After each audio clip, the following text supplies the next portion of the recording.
How's it going, everyone? Welcome to the breakdown for the official Jurassic World Fallen Kingdom trailer that just got released today. A lot of people have been hyped up for this trailer, as Universal has been doing a great job actually at marketing and promoting the hype for this trailer release, because they've been dropping kind of cryptic teasers here and there. Yesterday, of course, they dropped a very lengthy behind the scenes reel that showed off a lot of spoilery footage for the film, and today we finally have our first theatrical trailer. So what I'm going to do is kind of go frame by frame what I thought was interesting in the trailer and kind of discuss it. So here we go. Okay, so the trailer starts off with something very reminiscent of Jurassic Park 3, to me at least, where Claire essentially goes to Owen back on the mainland in the civilian world and tries to convince him to help her dinosaur protection group and rescue all the dinosaurs still on Isla Nublar, after apparently she's discovered that the volcano is active and the dinosaurs are at risk. Now, he reluctantly agrees when she brings up Blue, as Blue would be in danger and he would probably want to help her. The next couple shots, we can see an aerial view of Isla Nublar as the plane arrives and flies over the island, and you can really see what's happened to the park in the years after the events of Jurassic World, and how everything has kind of gone downhill as the dinosaurs have been left out of containment and just been able to roam freely. Next, we can see some shots of the crew actually arriving on the main island, Isla Nublar, and kind of looking around, investigating what's going on with the dinosaurs, and we can see a really cool shot here actually of the Compsognathus as it's in the windowsill of a abandoned retail shop with all the dinosaur toys around it. I thought that was a cool thing because it was a little Easter egg, essentially like all the dinosaur action figures, and then you see one of them move and it's like, oh, that's a Compy in the window. I thought that was just a little cool gag. Next up, we can see the characters looking up at one of the giant dinosaurs, and it looks like you can see the old visitor center there in the background. Honestly, it looks like they're actually packing a lot of mercenaries this time around, because later on in the trailer you can actually see they've got an entire naval carrier, what it looks like. So apparently they're actually packing a pretty good security force this time around.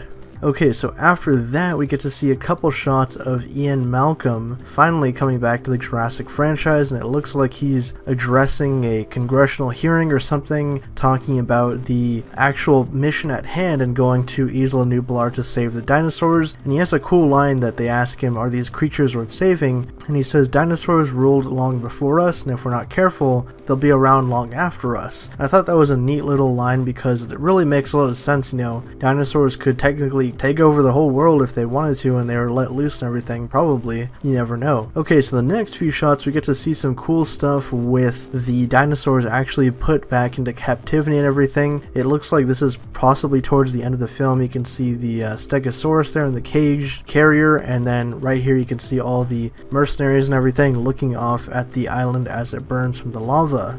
Okay, so this shot right here with the whole facility blowing up and everything, it looks like this is related to Claire and the new character played by Justice Smith. Their mission appears to be something involving the actual volcano, or maybe opening something up on the park or what have you, because it looks like they go to some sort of a facility, which is where they encounter the Baryonyx in the tunnel later on, and potentially this is the aftermath of that, after they've initiated the destruct sequence and they're all just basically escaping to the river. Okay, so these few shots right here, we can see Chris Pratt's Owen finally interacting with Blue after she's been pretty much out in the wilderness for a while now, and he comes across her, but it doesn't look like she recognizes him at first. And in this shot here in particular, we can actually see a Easter egg of the original Jurassic Park vehicle that the tour used, which I actually like a lot because they're referencing the events of the original film. Okay, so now we're getting in towards the end part of the trailer, so there's a lot of dinosaur chaos here as we get to see the whole stampede coming out, and Owen tells them to run, and they're all running for the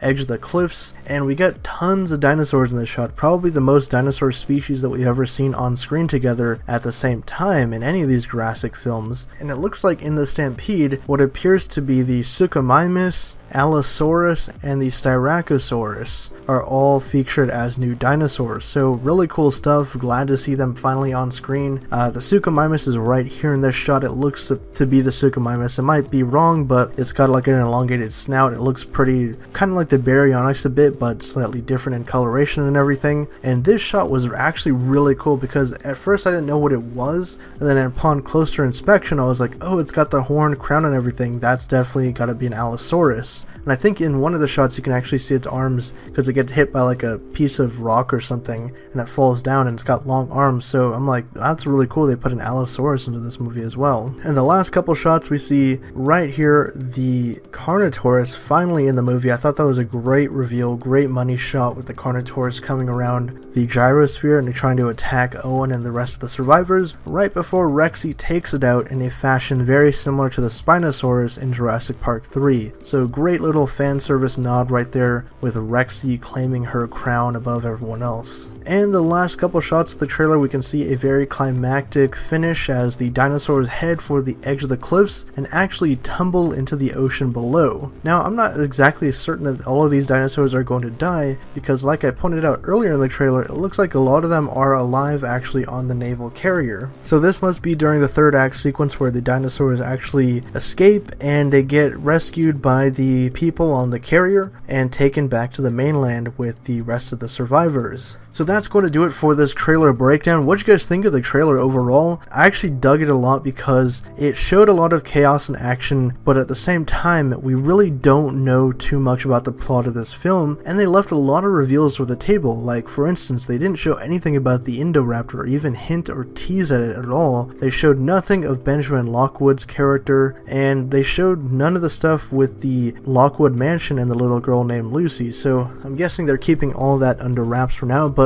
like I said, drop your thoughts down in the comments below on the trailer. We'll definitely be making more videos talking about things in depth in this trailer because I couldn't go over it all in one video. And for more updates on Jurassic World Fallen Kingdom, be sure to subscribe to Hybrid Network.